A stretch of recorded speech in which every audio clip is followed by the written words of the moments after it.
contra pessoas, e pessoas físicas ou pessoas jurídicas, né? E, logicamente, que quando violados, gera esse direito à imagem, gera o dever de indenização. E aí vai se buscar exatamente porque caracteriza um dano, né? E toda vez que alguém comete um dano contra outra pessoa, pelo que prevê o artigo 186 e também prevê o artigo 927 da Lei 10.406 de 2002, aquele que pratica o dano deverá indenizá-lo, né? Então, nós temos aí essa previsão nesses dois artigos, artigo 186 e artigo 927 da Lei 10.406 de 2002, sempre que alguém praticar um dano contra outro alguém, seja um dano material, seja um dano moral, né? Seja um dano moral. E é o que acontece, por exemplo, naquele mandamento que está implícito no artigo 5º, inciso 10º da Constituição Federal.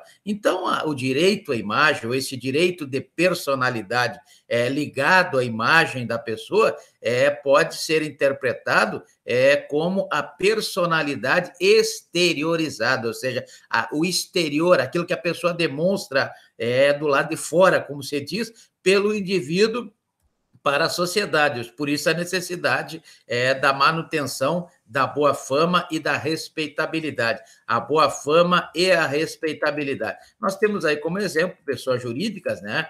Prevê lá no artigo 980-A da Lei 10.406 de 2002, como quando prevê a EIRELI, né, a empresa individual de responsabilidade limitada, né, a questão tratada lá no parágrafo 5º. Então, o artigo 980-A, no parágrafo 5º, né, diz que poderá ser atribuída à EIRELI, ou seja, a empresa individual de responsabilidade limitada, que é constituída para a prestação de serviço de qualquer natureza, né, logicamente sujeita aí a atividade sujeita à remuneração, né, decorrente aí da cessão de direitos patrimoniais de autor ou mesmo de imagem, né, verdade? Isso, em suma, quer dizer o seguinte: esse sistema de EIRELI é incluído aí na Lei 10.406 de 2002, pela Lei 12.441 de 2011, né, traz aí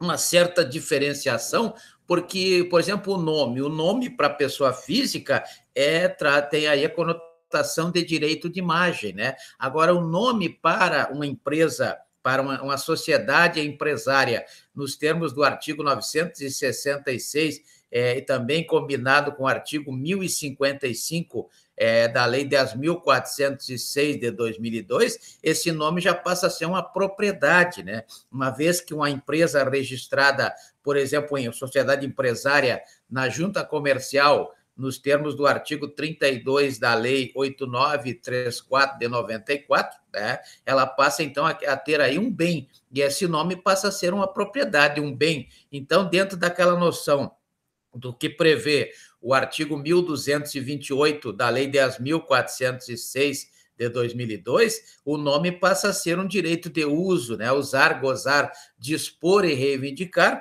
Então, veja que passa a ser uma propriedade e tem que ser respeitada nos termos do que prevê o artigo 5º, inciso 22 da Constituição Federal. Então, essa é a questão aí da pessoa jurídica. Existe aí uma certa interpretação doutrinária nesse sentido, né? Que para a pessoa física o nome compõe aí o direito de imagem. Para a pessoa jurídica, já compõe o direito patrimonial, ou seja, a propriedade, né? E essa propriedade, inclusive, ela é sujeita aí a contratos de compra e venda, conforme prevê o artigo 481 da própria Lei 10.406 de 2002. Importante, então, que se faça aí aquela velha retórica muito conhecida e até engraçada na academia, né? Que quando se diz que uma coisa é uma coisa, outra coisa é outra coisa, né? Então, tratando-se aí de honra, tratando-se de imagem, de intimidade e de vida privada, como prevê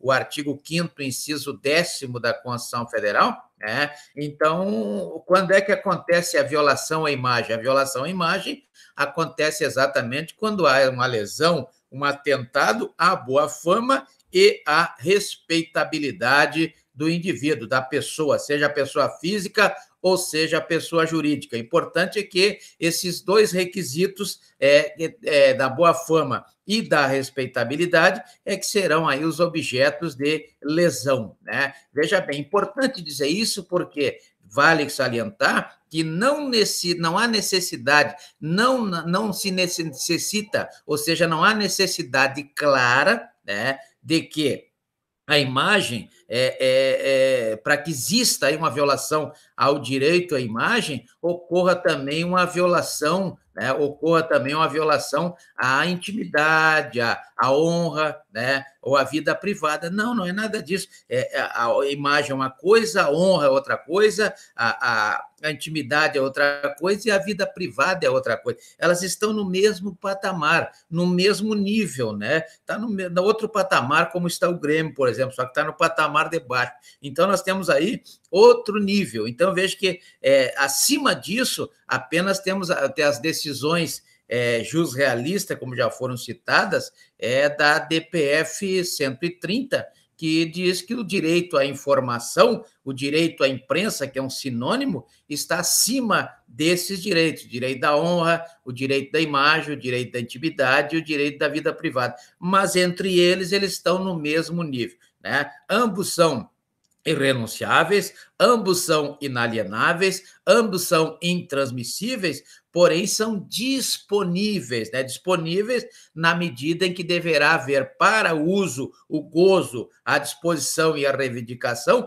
deve haver o consentimento. Então, eles dependem apenas do consentimento da pessoa, seja pessoa física ou seja pessoa jurídica, deverá haver obrigatoriamente o consentimento, principalmente depois da Lei 13.709 de 2018, que é a Lei de Proteção de Dados. Então, vejo que aí abriu-se mais uma possibilidade para a necessidade e a exigência do consentimento. Então, a Lei 13.709 de 2018, lá no artigo 5º, inciso 12, artigo 5º, inciso 12, traz aí o que é o consentimento. O consentimento é uma manifestação livre, cercada de liberdade, portanto, é livre, né? Informada e inequívoca, sem uma dúvida qualquer, né?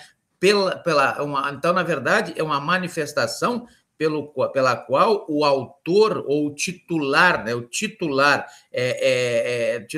do dado, ele concorda com o tratamento, né, dos seus dados pessoais para uma finalidade específica e determinada. Então, não tem que ser exatamente aquilo que vai ser feito, ou seja, tem que deixar bem claro, sem dúvida nenhuma, aquilo que vai ser feito. Então, esse é o consentimento. E isso também faz parte do tratamento referente ao dano de imagem, ou seja, ao direito de imagem, à preservação do direito da imagem. E o direito da imagem, por sua vez, significa dizer que a imagem de uma pessoa, seja uma pessoa física, seja uma pessoa jurídica, né, ou uma personalidade física latente, como é a questão dessa necessidade de uma boa fama e da respeitabilidade perante a sociedade, já que o direito à imagem é um reflexo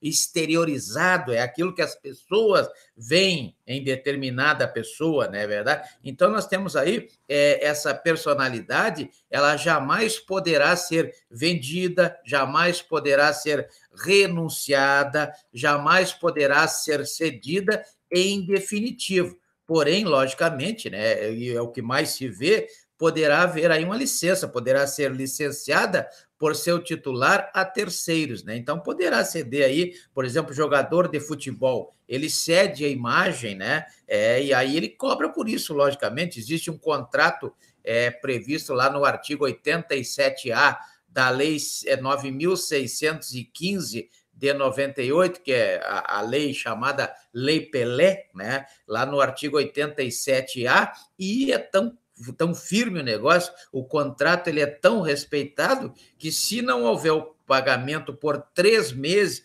como prevê o artigo 31 da mesma lei 9.615 de 98, o jogador pode estar livre para procurar outra equipe, né? Então, existe aí uma questão